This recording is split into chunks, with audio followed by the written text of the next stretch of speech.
Welcome to Grung TV, the entertainment hub for news, views, reviews, and gossip. Don't forget to like, share, and subscribe, and turn on your notification bell. Welcome back to Grung TV. The police are probing Tuesday night shooting death of a farmer at his home in Common Pen, St. Elizabeth. The deceased have been identified as 58-year-old Albert Powell. It was reported that shortly after 7 p.m., residents heard loud explosions coming from the direction of Powell's home. The police were alerted and they later found Powell with bullet wounds. He was transported to the hospital where he was pronounced dead. A motive for the killing has not yet been established. 3 persons were rushed to hospital following a multi-vehicle collision in St. Ann on Tuesday.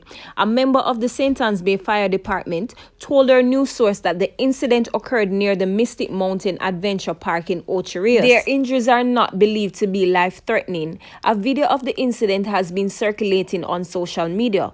The video shows passers-by trying to remove an individual from the mangled vehicle. It was not immediately clear what caused the accident. Police detectives are probing Tuesday night's stripper shooting in Featherbed Lane in Spanish Town, St. Catherine, which resulted in the death of a laborer. Dead is 58-year-old Desmond Beckford of a Martin Street, Spanish Town address in the parish. Reports are that Beckford was inside a shop in the area sometime after 9 p.m. when an armed man chased another into the establishment. Beckford and the other man were shot, while another who was outside the shop was also shot by the gunman. Residents who heard the barrage of shots alerted the police, and upon their arrival, the 3 men were seen suffering from bullet wounds. They were assisted to the hospital, where Beckford was pronounced dead. The other men were admitted for treatment. A St. Catherine farmer and contractor, 23-year-old Michael Watson, was today sentenced to 3 years imprisonment for illegal possession of firearm.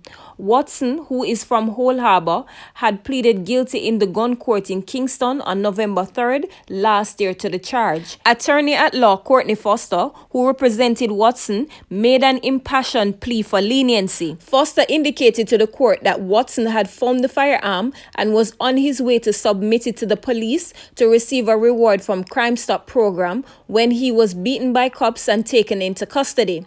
The prosecution's case was that at the time of Watson's arrest, police personnel saw him acting suspiciously along a main road in Hole Harbor. The police searched him and found the firearm in his bag. A character witness testified today that Watson was industrious and of a quiet nature. The social inquiry report stated that residents from Watson's community described him as being quiet, hardworking, and was a positive member of his community. Watson had no previous conviction. Social media users are calling for local authorities to launch an investigation following the release of a video of 2 elderly men engaged in a fight at a care facility. The health facility where the incident occurred has not been identified, and the date of the incident is still not clear.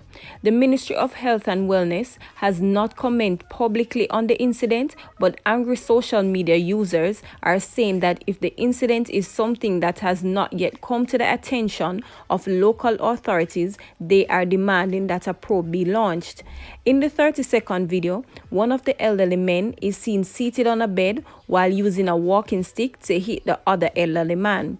Both men are seen wearing adult diapers. As the altercation continues, several adults, some appearing to be health personnel, are heard and seen laughing at the action. The conflict then intensifies when one of the elderly men grabs the other and beats him severely with a walking stick. He then falls to the ground, but the other elderly man continues to beat him with the stick, amid one female cheering on the men. The videographer also laughs hysterically at the fight. Social media users have since reacted with disgust to the act. A man said to be a Jamaica Public Service contractor is now in hospital battling for his life after he was reportedly injured while attending to a high-tension electric wire in Trenchtown, Kingston on Wednesday. Residents told our news source that there was no electricity in the area since Tuesday a team from JPS was called to the area. Reports are that while the employee was on a utility pole, there was a loud sound. One female from the community said as soon as she heard the loud explosion, she looked up and saw the man dangling from the wire. The contractor got severe burns to his upper body and was assisted by residents and a fire brigade team to the hospital, where he has since been admitted. The long-awaited regulations for the road traffic were tabled in Parliament on Tuesday by New Transport and Mining Minister Audley Shaw. Passage of the regulations by Parliament will pave the way for implementation of the Road Traffic Act that was approved in 2018, with far-reaching changes to tackle significant loopholes in the current law. However, despite its passage, 4 years ago, the law could not be implemented without the accompanying regulations. The regulations will not be debated and passed at this time, as the House of Representatives will be prorogued on February 7th. This will pave the way for the presentation of the throne speech by Governor General on February 10, which signals the start of a new legislative year. The 2018 Road Traffic Act, which is not yet introduced, outlaws the use of handheld devices by drivers and provides stiffer penalties for speeding, the failure to wear seatbelts, and other traffic offenses. Under the new regulations to be debated during the upcoming parliamentary year, a motorist or car dealer who resets, alters, or otherwise interfere with the odometer of a motor vehicle with the intent to change the recorded distance could be slapped with a fine not exceeding $250,000 or imprisonment for a term not exceeding 5 months on convicted in a parish court. Operating a public passenger vehicle on a road in contravention of the requirements under the regulation could see an offender being fined up to $50,000